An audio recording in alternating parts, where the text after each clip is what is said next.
Bem-vindo ao podcast Estrangeiros e Peregrinos. A mensagem de hoje será apresentada por Dennis Allen.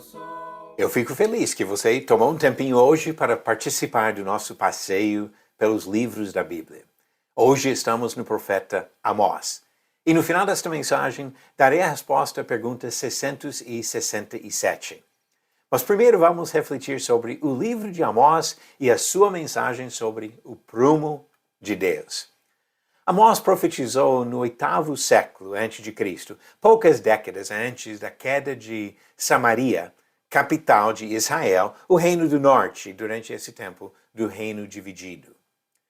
Amós recebeu de Deus a tarefa difícil de explicar para um povo próspero e aparentemente seguro que sua destruição violenta seria iminente.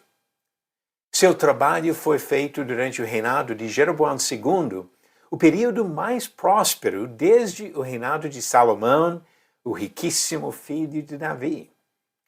O principal obstáculo para este pregador foi o mesmo que impede a pregação do evangelho puro nos dias de hoje.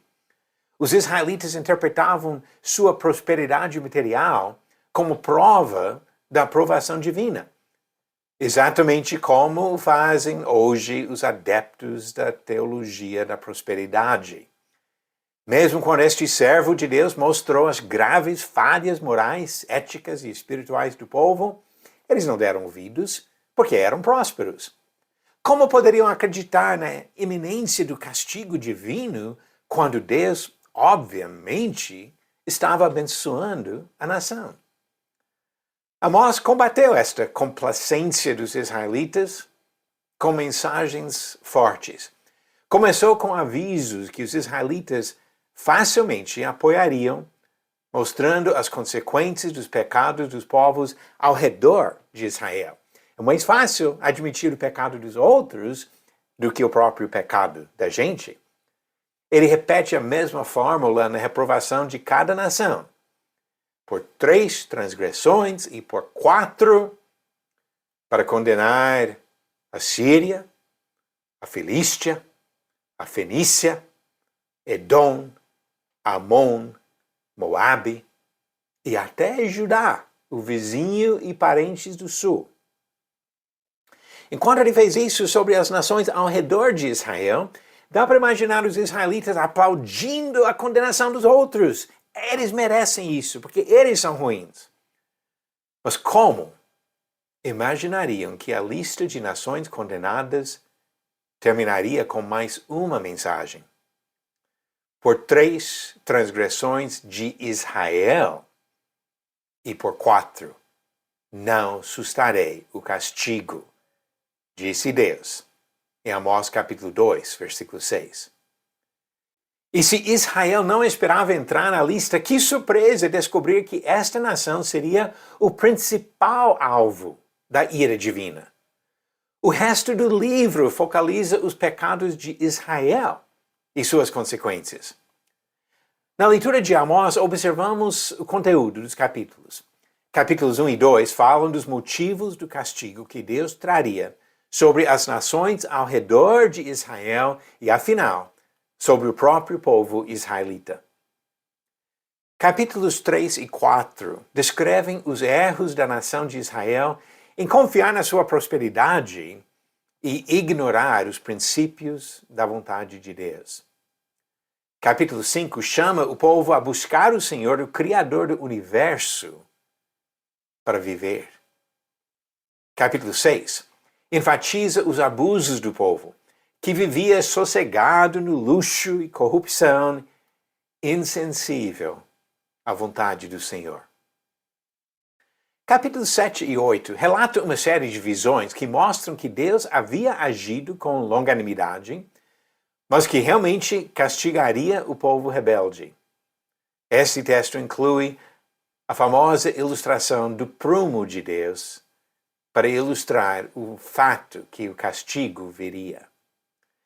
Capítulo 9 continua com o tema do castigo e depois encerra o livro com uma mensagem de esperança. Promessas da restauração do povo purificado depois do seu cativeiro. A visão do prumo de Deus está entre os textos mais memoráveis do livro de Amós. Logo depois de duas visões nas quais Deus reteve a sua ira, a visão do prumo apresenta Deus com um prumo na mão, focalizando o muro torto que representava Israel. Amós capítulo 7, versículos de 6 a 9. A nação que o próprio Senhor construiu com um muro reto havia se inclinado tanto no seu afastamento de Deus que não restava opção. Deus prometeu passar pelo meio do povo para castigar Israel rebelde. Esta mensagem e o profeta que entregou a mensagem enfrentaram a forte oposição da liderança religiosa de Israel. Mas Amós não voltou atrás. Apesar das ameaças de Amazias, o sacerdote que guiava o povo na sua idolatria, Amós ficou firme em pronunciar a palavra de Deus.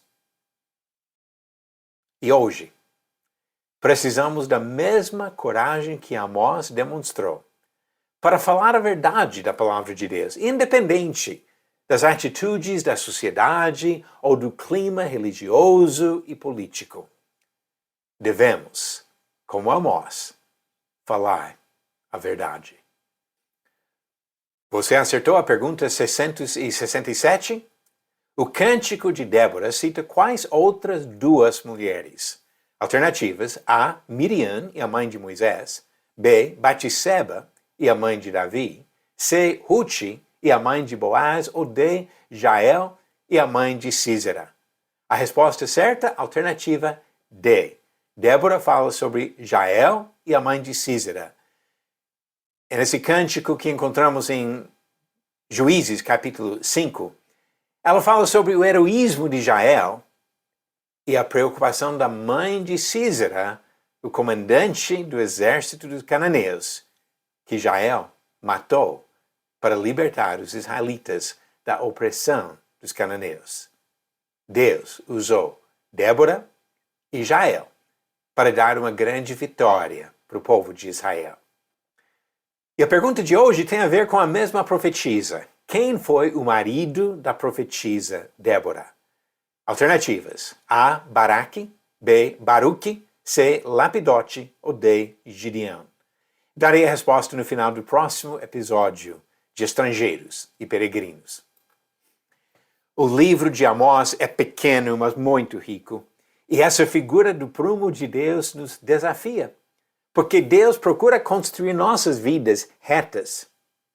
Continuamos retos, servindo ao Senhor, ou tortos, abandonando o Senhor e caindo na destruição? Vamos seguir conforme a vontade de Deus para a vida de cada um. Não confiando na prosperidade, mas confiando em Deus. Obrigado por nos acompanhar nessa jornada pelas Escrituras.